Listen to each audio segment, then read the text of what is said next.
करा। चलो दोस्तों, तो आज हम स्टार्ट करेंगे राजस्थान कल्चर का नया टॉपिक, राजस्थान की हस्तकलाएं। चलिए शुरुआत करते हैं। राजस्थान की हस्तकला या हैंडीक्राफ्ट।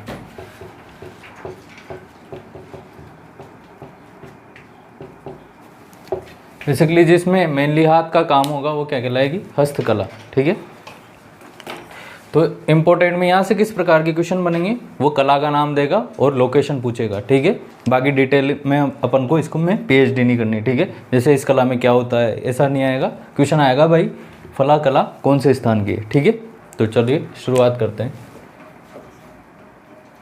पहली है थेवा कला। क्या है? थेवा कला। अब थेवा कला कहाँ की है? तो थेवा कला है प्रतापगढ़ की। कहाँ की है? प्रतापगढ़ की। होती क्या है थेवा कला? तो थेवा कला होती है बेसिकली कांच पर सोने का चित्रांकन। कांच होता है, उस पर सोने की जड़ाई कर दी जाती है, उसको कहते हैं थेवा कला। कांच पर सोने का चित्रांकन क्या कहलाता है? थेवा कला। तो सीधा पूछ ले, एक तो पूछेगा कि थेवा कला कहाँ की है, तो प्रतापगढ़ की है। ठीक है, या फिर मैच द फॉलोइंग में 3-4 दे देगा और वैसे मैच करवा लेगा, या सीधा पूछ लेगा भाई थेवा कला क्या है, ऑप्शन में दे देगा। एक ऑप्शन रहेगा कांच पर सोने का चित्रांकन। अब इसमें जो कांच यूज में लिया जाता है वो कहाँ से आता है? बेल्जियम से। कहाँ से आता है? बेल्जियम से।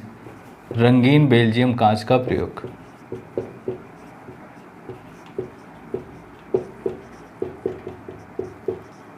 कांच का प्रयोग।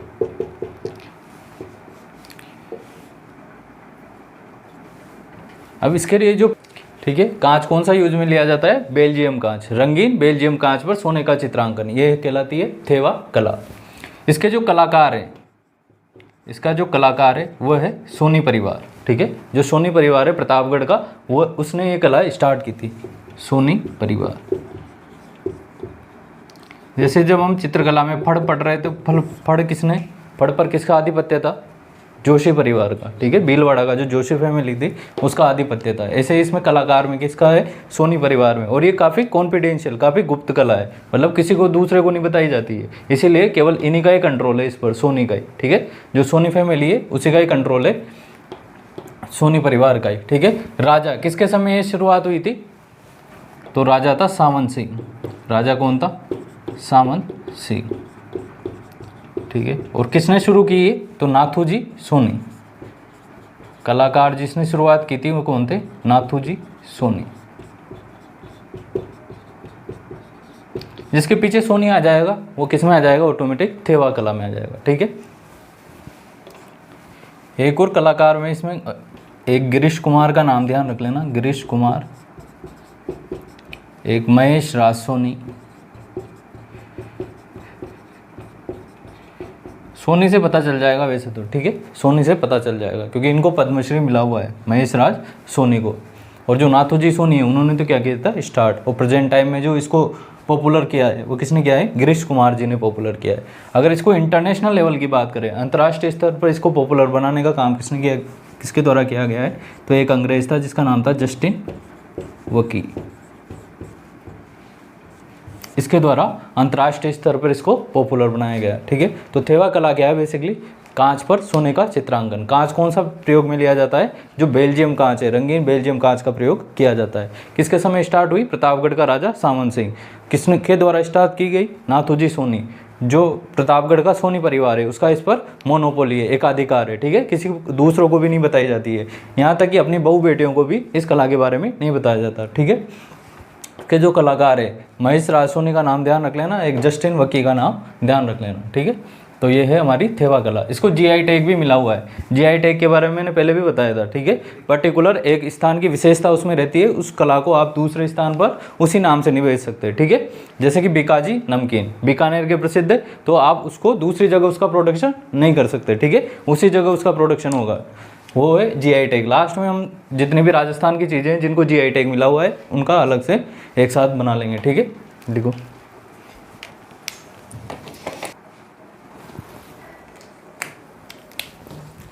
ठीक है। तो थेवा कला कहाँ की है? प्रतापगढ़। क्या है थेवा कला? कांच पर सोने का चित्रांकन। कौन से कांच का यूज होता है? बेल्जियम कांच का। कौन से कलाकार फेमस है? प्रतापगढ़ के सोनी फैमिली, ठीक है। और किसके द्वारा स्टार्ट किया गया? नाथूजी सोनी के द्वारा। राजा था सामंत सिंह और इसे अंतर्राष्ट्रीय स्तर पर पॉपुलर करने वाले था जस्टिन वकी, ठीक है। महेश सोनी का नाम ध्यान रखना, पद्मश्री मिला हुआ है। टेराकोटा। टेराकोटा क्या होता है? बेसिकली मिट्टी को पकाकर उसके या तो आप खिलौने बना लो या मूर्तियाँ बना लो, यही होता है टेराकोटा, ठीक है। बेसिकली मिट्टी को पकाकर और उसके द्वारा जो बनाई गई कलाकृतियाँ हैं वो क्या कहलाती है? टेराकोटा।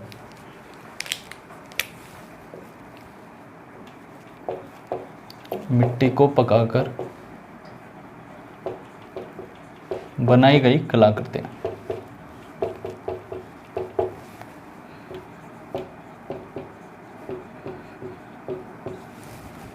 ठीक है। कलाकृतियों में कुछ भी हो सकता है, खिलौने हो सकता है या मूर्तियाँ हो सकती है। इसके लिए जो टेराकोटा के लिए फेमस है वो है मोलेला गांव। मोलेला गांव कहाँ पर पड़ता है? मोलेला गांव राजसमंद में, ठीक है। कहाँ पर पड़ता है? राजसमंद, ठीक है। इसको भी जीआई टैग मिला हुआ है, ठीक है। सीधा पूछेगा कि टेराकोटा के लिए कौन सी जगह फेमस है, तो मोलेला गांव राजसमंद, ठीक है। जीआई टैग मिला हुआ है इसको, लास्ट में देख लेंगे। थेवा कला को भी क्या मिला हुआ है? GI tag. इसको भी मिला हुआ है जीआई टैग। इसके अलावा जालोर में एक जगह पड़ती है हरजी गांव। हरजी गांव, जालोर। यहाँ पर क्या चीज़ फेमस है? यहाँ के फेमस है मामा जी के घोड़े, ठीक है। पूछ ले कि टेराकोटा के मामा जी के घोड़े कहाँ के प्रसिद्ध है, तो जालोर के हरजी गांव के टेराकोटा के मामा जी के घोड़े प्रसिद्ध है, ठीक है। इसके अलावा टेराकोटा में और भी स्थान है जो थोड़े फेमस है। बू नरावता गांव, नागौर। यहाँ की फेमस है पशु पक्षियों की कलाकृतियाँ। पशु पक्षियों की कलाकृतियाँ। क्वेश्चन पूछा भी गया है ये कि जो बू नरावता गांव है वो किसके लिए फेमस है, ठीक है। तो किसके लिए फेमस है? पशु पक्षियों की कलाकृतियों के लिए, टेराकोटा की। टेराकोटा क्या है? बेसिकली मिट्टी को पकाकर बनाई गई कलाकृतियाँ। तो इसमें हमने 3 जगह इंपॉर्टेंट देखी। एक तो मोलेला, जो कि जिसको तो जीआई टैग भी मिला हुआ है या फिर इनमें से 3 जगह देके एक जगह अलग कर देगा और पूछ लेगा कि निम्न में से किसका संबंध टेराकोटा से नहीं है, ठीक है। हरजी गांव जालोर जो मामा जी के घोड़े के लिए प्रसिद्ध है, एक बू नरावता गांव, ठीक है। इसके अलावा अन्य जगह, अन्य स्थान, बसवा गांव दौसा,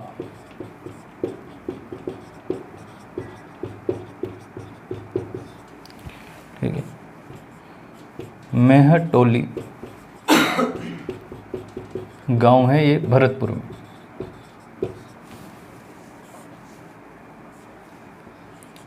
श्यामोता, सवाई माधोपुर, ठीक है। ये सब किससे रिलेटेड है? टेराकोटा से रिलेटेड। इंपॉर्टेंट क्या है? मोलेला, ठीक है। सबसे इंपॉर्टेंट क्या है? मोलेला। एक ये भी ध्यान रख लेना और एक ये 3 ध्यान रख लेना मेनली, तो ठीक है। तो ये है हमारा टेराकोटा, लिखो।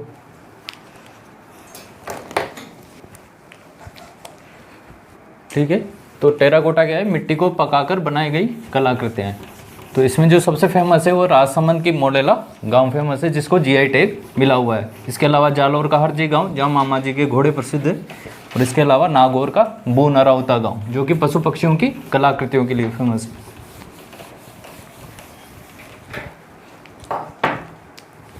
पोट्री, पोट्री, ठीक है। पोट्री क्या होते हैं? बेसिकली चीनी मिट्टी के बने हुए बर्तन होते हैं, उस पर अलग अलग रंग की क्या करते हैं? चित्रकारी।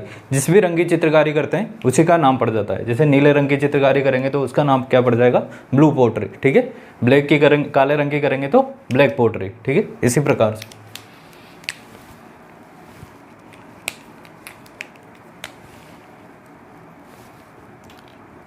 चीनी मिट्टी के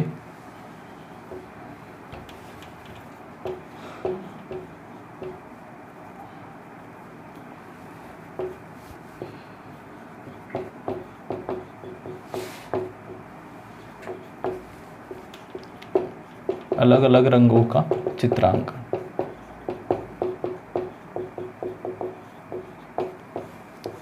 ठीक है, तो ये कहलाती है पोट्री।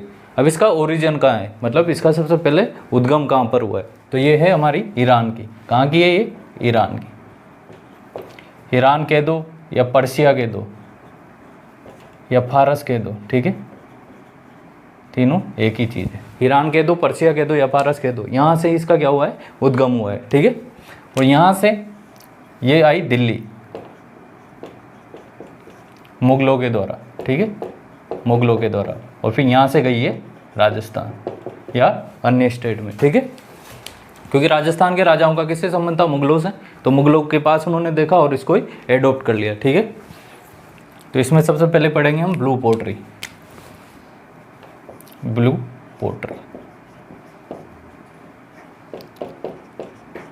अब ये निखारने की जरूरत है कि भाई इस पर नीले रंग का चित्रांकन होगा। ठीक है, पोट्री समझ में आ गई कि चीनी मिट्टी का बर्तन होगा, उस पर क्या होगा, अलग अलग रंगों का चित्रांकन। जिस भी रंग का चित्रांकन होगा उसी आधार पर उसका क्या पड़ जाएगा, नाम। ब्लू पोट्री यानी कि नीले रंग का चित्रांकन। ठीक है, कहाँ की फेमस है, स्थान आएगा इसमें, कहाँ की फेमस है, तो जयपुर की फेमस है। ठीक है, कहाँ की फेमस है, जयपुर की फेमस है। ब्लू पोट्री का जो स्वर्ण काल माना जाता है वो राजा है राम सिंह सेकंड के समय, राम सिंह सेकंड के समय, जो कि 1857 की क्रांति के समय जयपुर का राजा था। ठीक है, राम सिंह सेकंड के समय इसका स्वर्ण काल माना जाता है। ठीक है, राम सिंह सेकंड, चूड़ामन व कालू कुमार, ये दो नाम के व्यक्ति थे। इनको भेजता है दिल्ली। कहाँ भेजता है, दिल्ली। दिल्ली में इसका कारीगर रहता है एक भोला, भोला नाम का कारीगर रहता है दिल्ली में। उसके बाद ट्रेनिंग के लिए भेजा जाता है इनको, चूड़ामन और कालू कुमार को। ये सीख के आते हैं और फिर उसके बाद जयपुर में ब्लू पोट्री पॉपुलर होती है। ठीक है, तो राम सिंह सेकंड के शासक पूछ ले तो राम सिंह सेकंड। इसके अलावा इसमें कलाकार का नाम ध्यान रखना, कृपाल सिंह शेखावत, कृपाल सिंह शेखावत। इससे भी क्वेश्चन आ जाएगा सीधा, आया भी है कई एग्जाम में। कृपाल सिंह शेखावत का संबंध किस हस्तकला से है, तो ब्लू पोट्री से संबंध है। ठीक है, इन्होंने क्या किया था, वैसे तो ब्लू पोट्री में नीले रंग का ही प्रयोग होता है, लेकिन इन्होंने नीले रंग के अलावा और भी रंगों का प्रयोग स्टार्ट किया था। तो इनके द्वारा जो शैली प्रचलित थी उसका नाम था कृपाल स्टाइल। ठीक है, कृपाल शैली। और वैसे ट्रेडिशनली अगर पारंपरिक रूप से देखें तो नाम क्या है, ब्लू पोट्री। कृपाल सिंह शेखावत का संबंध किससे आएगा, ब्लू पोट्री से। इसके अलावा एक महिला कलाकार भी थी जिनका नाम है नाथी बाई। क्या है, नाथी बाई। ये दोनों कलाकार है ब्लू पोट्री के। ठीक है, नाथी बाई बहुत धनवान महिला मानी जाती थी। ठीक है, पाली की थी। कहाँ की थी, पाली की थी। तो आपको पता हो तो एक स्टेटमेंट बड़ा पॉपुलर हुआ था बीच में, नाथी का बाड़ा, पता है, नाथी का बाड़ा डोटास राजा जी द्वारा दिया गया था ये बयान। ठीक है, बेसिकली ये इसी के लिए था, नाथी का बाड़ा। ये क्या थी, बहुत धनवान महिला थी और विधवा थी, कम उम्र में शादी हो गई थी इसलिए विधवा हो गई थी और बहुत धनी थी। तो इनके पास पैसे वैसे मांगने आते थे लोग बाग, तो इनके पास ऐसे तिजोरियाँ अलमारी रहती थी पहले, तो आते थे सब, और ये कि भाई हमें पैसों की ज़रूरत है, ये कहते थे भाई यहाँ पर पैसे रखे हुए हैं, तो आते थे और ले जाते थे। ठीक है, ना तो ये पैसे गिन के देती थी ना पैसे गिन के लेती थी, लेने आते थे दे के चले जाते थे। ठीक है, तो मतलब नाथी का बाड़ा का मतलब है कि जब चाहो जो कर लो, तो उसी संदर्भ में ये नाथी का बाड़ा। ठीक है, तो नाथी बाई और कृपाल सिंह शेखावत दोनों किससे रिलेटेड है, ब्लू पोट्री से रिलेटेड है। इसके अलावा एक है black pottery. Black pottery, black pottery है कोटा की। कहाँ की है ये, कोटा की, लेकिन हमें पता नहीं है। ठीक है, इसके बाद आता है गोल्डन पोट्री। ये है बीकानेर की। कहाँ की है ये, बीकानेर की। एक है वाइट पोट्री,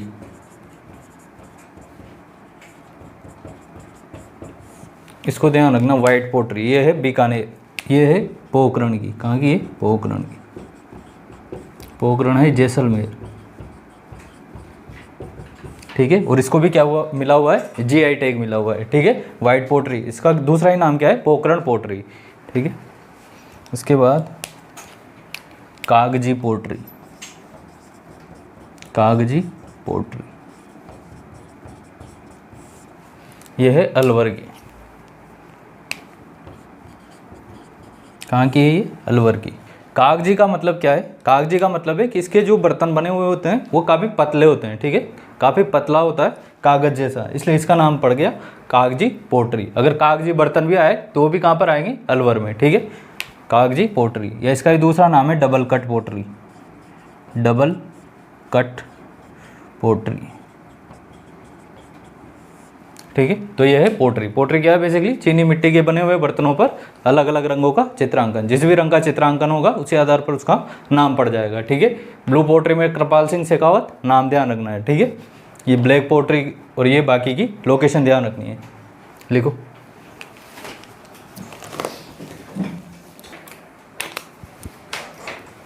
ठीक है, तो पोट्री क्या होती है, चीनी की वस्तुओं पर अलग अलग रंगों का चित्रांकन। नीले रंग का होगा तो क्या हो जाएगी, ब्लू पोट्री। किसके समय स्वर्णकाल माना जाता है, राम सिंह सेकंड के समय माना जाता है। कृपाल सिंह शेखावत इंपॉर्टेंट कलाकार है, ठीक है। ओरिजिन कहाँ का है, ईरान या पर्शिया पारस का। ब्लैक पोट्री है कोटा की, गोल्डन पोट्री है बीकानेर की, ठीक है। और कागजी पोट्री कहाँ की है, अलवर की। और वाइट पोट्री पोखरण की। मीनाकारी, मीनाकारी, मीना का मतलब होता है छोटा, महीन, बारीक, ठीक है। तो आप किसी भी चीज़ पर अगर महीन कारीगरी करोगे और फिर उसमें रंग भर दोगे तो वो क्या कहलाएगी, मीनाकारी, ठीक है। हमें ज़्यादा डिटेल में नहीं जाना है, ठीक है। मीनाकारी। ओवरऑल पूछे कि मीनाकारी कहाँ की प्रसिद्ध है, तो जयपुर की, ठीक है। ओवरऑल पूछे कि मीनाकारी कहाँ की प्रसिद्ध है, तो जयपुर की। इसका भी ओरिजिन पूछेंगे, ठीक है, इसका भी ओरिजिन पूछेंगे, तो वही ईरान, फारस, पर्शिया, ठीक है। ईरान, फारस, पर्शिया। यहाँ से जयपुर, यहाँ से पहले कहाँ आएगी, दिल्ली, और दिल्ली से जयपुर। तो किसके समय आई है, मानसिंह फर्स्ट के समय, ठीक है। किसके समय आई, मानसिंह फर्स्ट के समय। इसका जो कलाकार है उसका नाम है कुदरत सिंह, कुदरत सिंह, नाम ध्यान रखना है, ठीक है। ब्लू पोट्री का कलाकार कौन था, कृपाल सिंह शेखावत, ठीक है। यहाँ कौन है, कुदरत सिंह है, ठीक है। दोनों में कंफ्यूज मत होना, एक जगह कृपाल सिंह है, दूसरी जगह कुदरत सिंह है। वैसे मेनली पहले कहाँ आई थी ये, लाहौर में, ठीक है। लाहौर, पहले सब जगह मुगलों का ही रूल था, तो फिर यहाँ से कहाँ आई, जयपुर में कौन लेके आए, मानसिंह फर्स्ट लेके आए, ठीक है। अब ये अलग अलग धातुओं पर होती है, ठीक है। बेसिकली रंग चढ़ाने की कला है, सोने पे चढ़ा सकते हो, चांदी पर चढ़ा सकते हो, ऐसे अलग अलग चीज़ों पर रंग चढ़ाने की कला है। तो वो अलग अलग जिस हिसाब की धातु होगी उस हिसाब से अलग अलग स्थान होगा उसकी प्रसिद्धि के लिए, ठीक है। तो जैसे सोने की बात करें, चांदी की बात करें, पीतल, कांच, तांबा, ठीक है। तो सोने के लिए फेमस है प्रतापगढ़। बेसिकली कुछ नहीं है, जो थेवा कलाम ने पढ़ी है वो यही है, ठीक है, प्रतापगढ़। तो सोने पर जो मीनाकारी है कहाँ की प्रसिद्ध है, प्रतापगढ़ की। चांदी की नाथ द्वारा, अभी नाथ द्वारा में क्या बनी हुई है, सबसे बड़ी शंकर भगवान की मूर्ति, विश्व की सबसे बड़ी शंकर भगवान की मूर्ति कहाँ बनी है, नाथ द्वारा में। क्वेश्चन पूछ सकता है ये। पीतल, पीतल के लिए फेमस है जयपुर और अलवर। कांच के लिए कोटा और तांबे के लिए भीलवाड़ा, ठीक है। ओवरऑल पूछे कि मीनाकारी कहाँ की प्रसिद्ध है, तो जयपुर की। कुदरत सिंह का संबंध किससे है, तो कौन सी हस्तकला से है, तो मीनाकारी से संबंध है, ठीक है। जयपुर में किसने पॉपुलर किया इसको, मानसिंह फर्स्ट ने पॉपुलर किया, ठीक है। कहाँ की है, ओरिजिन कहाँ का है इसका, ईरान या पर्शिया का, मैक्सिमम का यही आएगा, ठीक है।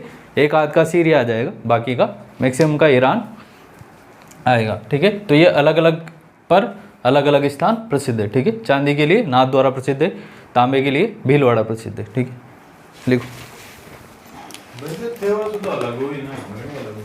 हाँ मतलब लगभग उसी जो थेवा में इंक्लूड कर लेते घनी बारी, वो तो वही जीआई टैग वगैरह मिल गया नहीं लेगा, बिल्कुल इस पे अलग स्पेसिफाई कर दिया।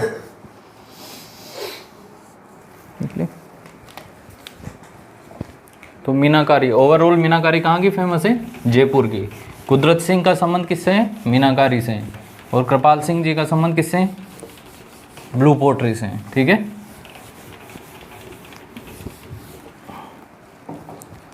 पहले दो, अब अगली जो दो पढ़ेंगे वो पहले पढ़ चुके हैं अपन, ठीक है। चित्रकला में पढ़ चुके हैं, उस्ता कला,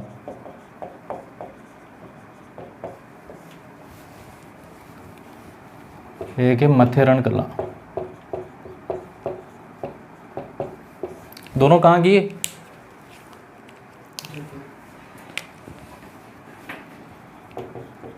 जागो। दोनों कहाँ की? बीकानेर की, ठीक है। दोनों कहाँ की? बीकानेर की। उस्ता कला, इसका भी ओरिजिन कहाँ का है? ईरान का, ठीक है। इसका भी ओरिजिन कहाँ का है? ईरान। अकबर के समय ये आई लाहौर। और जब हम पेंटिंग पढ़ रहे थे तब हमने पढ़ा था कि राय सिंह लेके आए थे इसको, ठीक है। लाहौर से दो कलाकार थे, अली रजा और रुकनुद्दीन, उनको लेके आए थे कहाँ पर?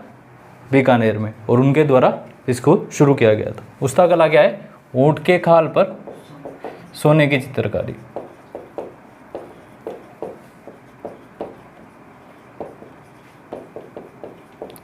इसमें मृत ऊंट का यूज किया जाता है, ठीक है। जिंदा ऊंट नहीं, जो ऊंट मर जाता है उसके चमड़े का यूज किया जाता है। इसका कलाकार इसामुद्दीन उस्ता, इनको क्या मिला हुआ है? पद्मश्री मिला हुआ है, ठीक है। इसके अलावा गवर्नमेंट ने इसकी ट्रेनिंग के लिए एक सेंटर खोला है जिसका क्या नाम है? Camel hide training centre.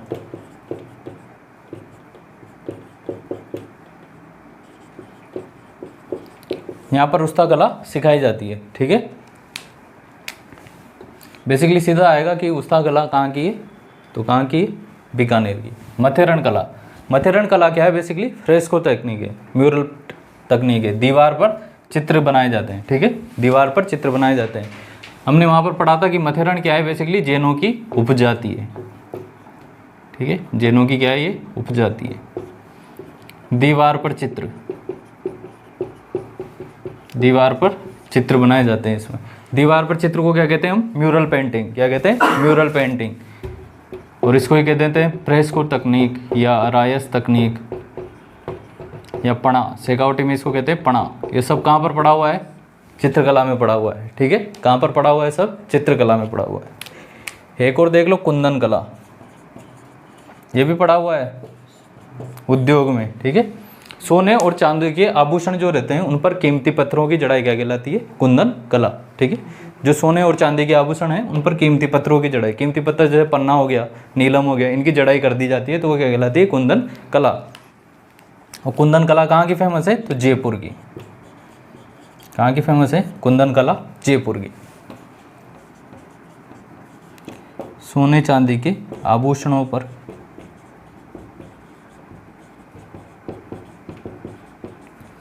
कीमती पत्थरों की जड़ाई,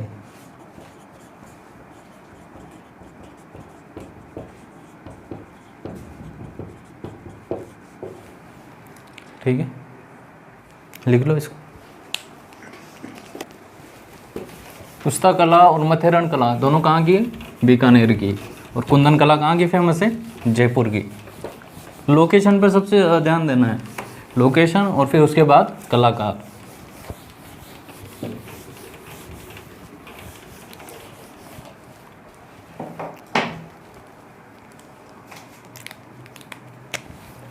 रंगाई छपाई से रिलेटेड देखते हैं। रंगाई छपाई,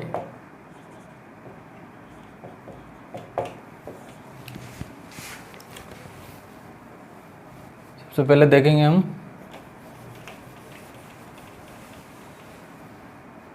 बाड़मेर। बाड़मेर में दो प्रिंट फेमस है, एक तो अजरक प्रिंट और एक मलीर प्रिंट। सीधा प्रश्न आता है कि अजरक प्रिंट कहाँ का फेमस है या मलीर प्रिंट कहाँ का फेमस है, तो कौन सी लोकेशन आएगी, बाड़मेर। ठीक है,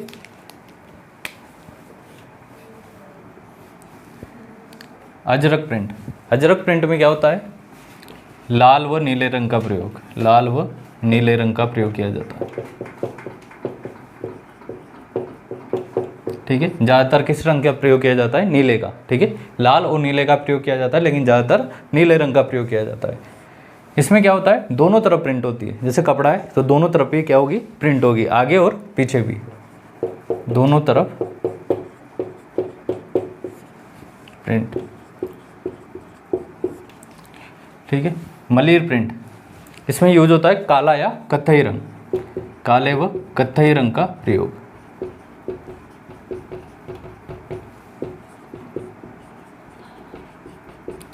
और इसमें जो प्रिंट होती है वो केवल एक तरफा होती है। ठीक है, दोनों में इतना सा अंतर है, इसमें एक तरफा प्रिंट। और दोनों कहाँ की फेमस है, बाड़मेर की। यही क्वेश्चन आएगा, अजरक प्रिंट या मलीर प्रिंट कहाँ का फेमस है। अभी आया भी है अजरक प्रिंट, तो पता नहीं कौन से एग्जाम, शायद लाइब्रेरियन वाले में आया अजरक प्रिंट। ठीक है, तो अजरक प्रिंट और मलीर प्रिंट दोनों कहाँ के, बाड़मेर के। ठीक है, अजरक प्रिंट में दोनों तरफ प्रिंट होता है, मलीर में एक साइड। इसमें काले और कत्थई रंग का यूज होता है और इसमें लाल व नीले रंग का। यह कुछ कुछ तुर्की स्टाइल में है। किस स्टाइल में है, तुर्की शैली में। इसकी जो स्टाइल है वो किससे मिलती जुलती है, तुर्की शैली से मिलती जुलती है। ठीक है, बेसिकली पैटर्न बनाए जाते हैं ज्योमेट्रिकल। ठीक है, जैसे गोला बना दिया, ट्राइंगल बना दिया, इस प्रकार से। ठीक है, लिख लो, रुको एक मिनट, यहाँ पे लिख लो दाबू प्रिंट, दाबू प्रिंट। दाबू प्रिंट क्या होता है, देखो जैसे ये कपड़ा है, ठीक है, इसको मुझे रंगना है। अब मुझे जहाँ पे रंग, जहाँ पर कलर नहीं चढ़ाना वहाँ पर मैं क्या कर दूंगा, ऐसे दबा दूंगा। ठीक है, तो इस जगह पर क्या होगा, कलर नहीं चढ़ेगा, बाकी और जगह पर क्या चढ़ जाएगा, कलर चढ़ जाएगा। तो ये जिस चीज़ से दबाया जाता है, इसी से नाम पड़ा है इसका दाबू प्रिंट। और ये दाबने के लिए हम अलग अलग चीज़ों का इस्तेमाल करते हैं। ठीक है, मिट्टी और गोंद, लुगदी बनाकर। ठीक है, लुगदी बनाई जाती है, बेसिकली अलग अलग पदार्थ की लुगदी बनाई जाएगी और उससे ये दाबने का कार्य किया जाएगा। ठीक है, ताकि उस जगह पर रंग नहीं चढ़े। ठीक है, और मिट्टी और गोंद, वैसे मेन फेमस जो दाबू प्रिंट है वो कहाँ का है, आकोला चित्तौड़गढ़ का, आकोला चित्तौड़गढ़ का। ठीक है, कहाँ का फेमस है, आकोला चित्तौड़गढ़ का। तो आकोला चित्तौड़गढ़ में जो यूज होता है दाबने में, किसकी लुगदी काम में ली जाती है, मिट्टी और गोंद की लुगदी। ठीक है, केवल मिट्टी की लुगदी यूज में आती है बालोतरा में, बालोतरा बाड़मेर में। मोम की लुगदी बनाकर अगर इसको दाबने का काम किया जाता है तो ये आता है सवाई माधोपुर में। गेहूं, ये आता है जयपुर में। ठीक है, जैसे मीनाकारी हमने पढ़ा था, तो मीनाकारी ओवरऑल कहाँ पे फेमस था, जयपुर का, लेकिन अलग अलग देखा था, सोना चांदी, वैसे ही है। ठीक है, दाबू प्रिंट का अगर केवल एकमात्र ऑप्शन है तो आकोला चित्तौड़गढ़। ठीक है, तो ये है दाबू प्रिंट। इसमें दो चीज़ें और लिख लो, आजम और जाजम प्रिंट, आजम प्रिंट और जाजम प्रिंट। दोनों भी कहाँ के फेमस है, आकोला चित्तौड़गढ़, आकोला चित्तौड़गढ़। जो गड़िया लुहार आते हैं उनकी जो साड़ियाँ रहती है महिलाओं की, वो जाजम प्रिंट रहती है। ठीक है, गड़िया लुहार।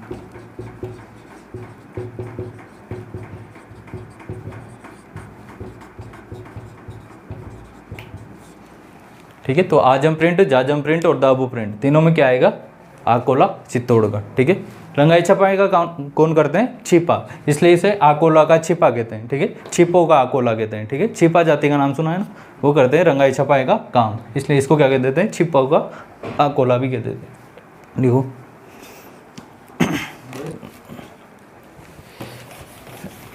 तो अजरक और मलीर प्रिंट बाड़मेर, आजम जाजम प्रिंट आकोला चित्तौड़गढ़, इसके अलावा दाबू प्रिंट भी आकोला चित्तौड़गढ़।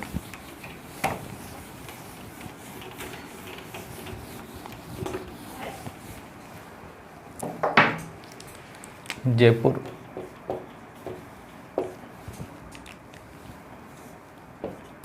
सांगानेरी प्रिंट और बगरू प्रिंट।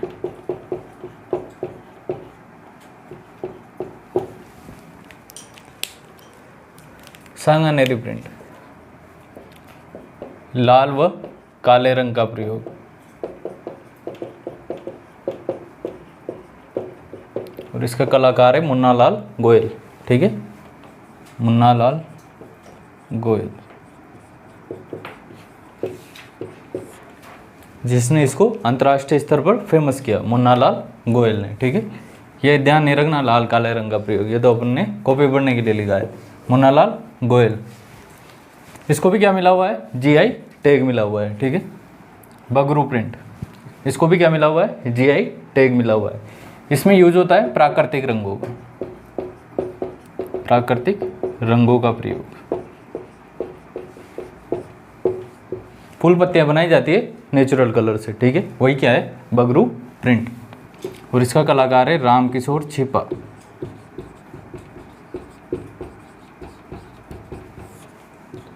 कलाकार, ठीक है, इधर मुन्ना लाल गोयल। लिखो, दोनों को ही क्या मिला हुआ है, जीआई टैग। बाद में अपन लिस्ट बनाएंगे एक साथ।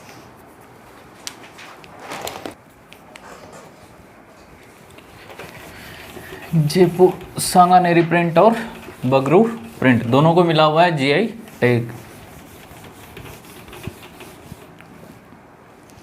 क्या पढ़े, बंदेज, बंदेज। ठीक है, बंदेज में क्या होता है, बेसिकली बांध कर और फिर रंगाई छपाई की जाती है। ठीक है, जहाँ जहाँ बांधा जाता है वहाँ पर रंग छूट जाता है और ऐसे लाइनें लाइनें टाइप बन जाती है। ठीक है, तो बंदेज, इसको ये कहते हैं tie and dye. Tie and dye, tie का मतलब बांध दो और फिर डाई का मतलब रंग दो। ठीक है, तो ये बंदेज। बंदेज कहाँ का फेमस है, जयपुर का। और सबसे बड़ी बंदेज मंडी, सबसे बड़ी बंदेज मंडी कहाँ पर है, जोधपुर में। अब इस बंदेज के अलग अलग प्रकार है। ठीक है, बंदेज के क्या है, अलग अलग प्रकार है। एक तो आता है इसमें लहरिया, दूसरा आता है मोठड़ा, तीसरा आता है चुनड़ी, चौथा आता है धनक। ठीक है, ये क्या है, इसके अलग अलग टाइप है। लहरिया, ये है हमारा कपड़ा। ठीक है, उस पर ऐसे लहरें जैसी लाइन है, एक तरफा लाइन है। ठीक है, वो क्या हो जाएगा, लहरिया। कब पहना जाता है, सावणी तीज पर। ठीक है, सावन के महीने में ज़्यादा पहना जाता है लहरिया। ये विषम संख्याओं में मिलेंगे, या तो एक रंगा मिलेगा, तिरंगा मिलेगा, पंचरंगा मिलेगा या सतरंगी मिलेगा। ठीक है, सम संख्या में नहीं मिलेगा। लहरिया, लहरिया जयपुर का फेमस है। जयपुर में कौन सा फेमस है, समुद्र लहर। समुद्र की लहर जैसी डिजाइन होती है ये, इसलिए समुद्र लहर। और राजशाही,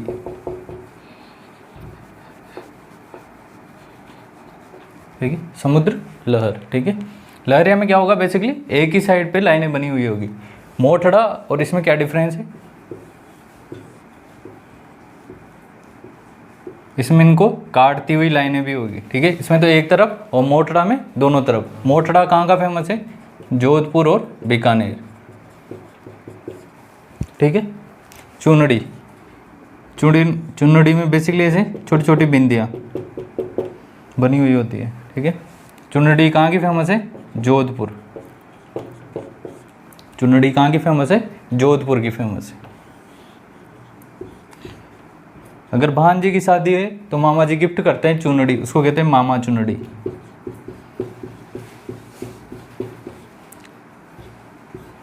और दूल्हे पक्ष के द्वारा दुल्हन को जो भेजी जाती है उसको कहते हैं बडुली। क्या कहते हैं, बडुली। वर पक्ष द्वारा दुल्हन को भेजी गई चुनड़ी। चुनड़ी कहाँ की फेमस है? जोधपुर की। धनक और चुनड़ी में इतना सा डिफरेंस है, इसमें ऐसे चौकोर चौकोर से खाने बन जाते हैं इसकी जगह, ठीक है। तो ये है बंदेज के प्रकार। बंदेज कहाँ का फेमस है? जयपुर का। सबसे बड़ी बंदेज मंडी जोधपुर की। लहरिया, लहरिया में केवल एक साइड लाइनें बनी होती है, मोटड़ा में दोनों काटती हुई, ठीक है। चुनड़ी और धनक, ये है बंदेज के प्रकार। लिखो।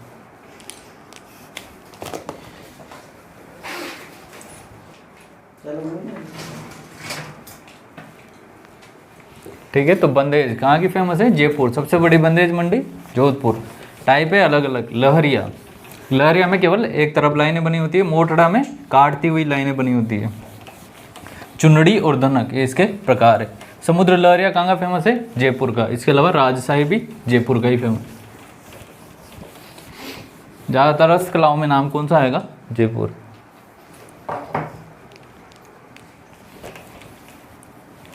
पोमचा, पोमचा, कोमचा नहीं पोमचा, ठीक है। पोमचा क्या है? बेसिकली ओढ़नी का प्रकार है एक, ठीक है। पोमचा क्या है? ओढ़नी का प्रकार है जिस पर कमल का फूल बना हुआ होता है। कमल का फूल बनी हुई ओढ़नी।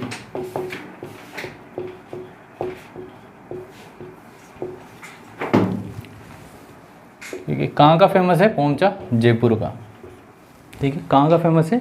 जयपुर का। दो तरह के होते हैं, एक तो होता है गुलाबी और एक होता है पीला। पीला पोमचा, गुलाबी पोमचा, ठीक है। पोमचा क्या होता है? ओढ़नी, ठीक है, जिस पर कमल का फूल बना हुआ हो। पीला पोमचा जब ये लड़का या लड़की जब पैदा होती है तो ननिहाल पक्ष की तरफ से उड़ाई जाती है, ठीक है, पोमचा। पीला पोमचा किसके जन्म पर उड़ाई जाएगी? ये लड़के के जन्म पर। गुलाबी तो लड़कियों का फेवरेट है इसी, तो ये लड़कियों के जन्म पर।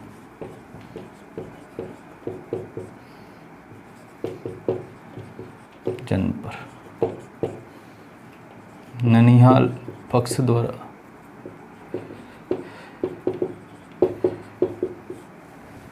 ठीक है, लिख लो इसको, पोमचा।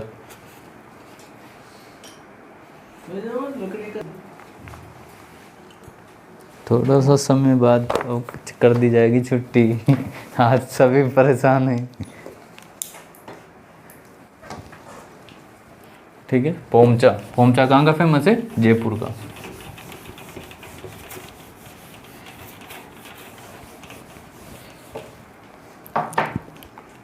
कोटा डोरिया,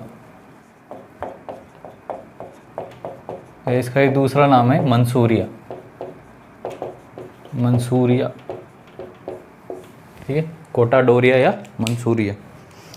कहाँ की फेमस है ये? जिला पूछे तो कोटा। दो जगह आएगी इसमें, एक तो आएगी कैथून कोटा और मांगरोड बारा,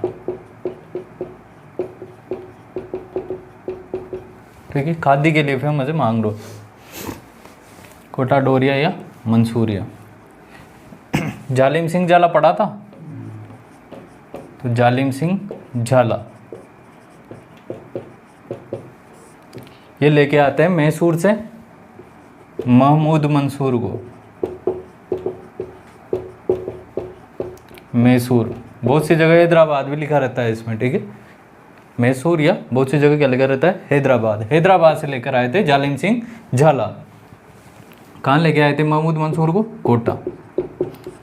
और ये मंसूर से इसका नाम क्या पड़ा? मंसूरिया, ठीक है।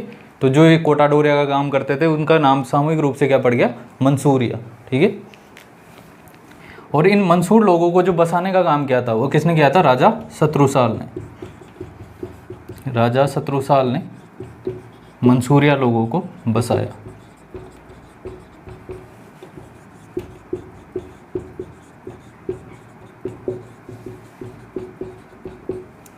अभी इसकी जो वर्तमान में जो कलाकार है श्रीमती जैनब, ये नाम ध्यान रखना, श्रीमती जैनब, ठीक है। इसकी जो कलाकार है वो कौन है? श्रीमती जेनब। पूछ ले कि श्रीमती जेनब का संबंध किससे है, तो कोटा डोरिया से। इसको भी क्या मिला हुआ है, जीआई टैग मिला हुआ है, ठीक है। महमूद मंसूर, ठीक है, ये बहुत सी जगह हैदराबाद भी मिल जाएगा इसमें, मैसूर की जगह हैदराबाद। जालिम सिंह झाला लेके आए थे, ठीक है। किसने बसाया इसको, शत्रुसाल मंसूर लोगों को बसाता है, और श्रीमती जेनब इसकी कलाकार है।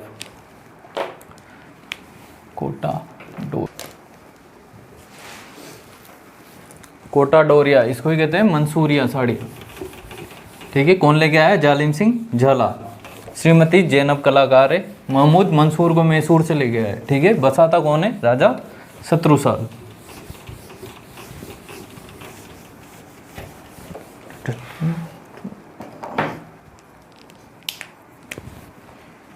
नमदे और गलीचे, ठीक है। बेसिकली दोनों एक ही है, कालीन, ठीक है। नमदों में बस इतना सा फर्क है कि इसमें ऊँट की ऊन का यूज, ऊँट की ऊन का प्रयोग किया जाता है, उसको कूट कर और फिर बनाए जाते हैं नमदे। ऊँट की ऊन का प्रयोग। कहाँ का फेमस है नमदा, टोंक का। गलीचा, गलीचा फेमस है जयपुर का और बीकानेर। बीकानेर में कैदियों के द्वारा बनाए गए गलीचे फेमस है, ठीक है। बीकानेर में कैदियों के द्वारा बनाए गए गलीचे।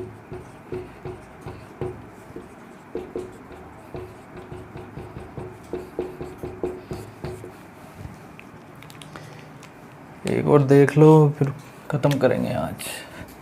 बादला, ठीक है। बादला क्या है, बेसिकली ये जस्ते के बने हुए बर्तन है, ठीक है। बादले क्या है, जस्ते के बने हुए बर्तन है। कहाँ के फेमस है, जोधपुर के, ठीक है। कहाँ के फेमस है, जोधपुर में। पानी ठंडा रहता है इसमें, जस्ते के बने हुए बर्तन है। इनके ऊपर क्या है, कपड़ा वपड़ा चढ़ा दिया जाता है, जैसे ऊन वगैरह चढ़ा दी जाती है, तो इससे क्या रहता है, पानी ठंडा रहता है इनमें। तो बादले कहाँ के फेमस है, जोधपुर।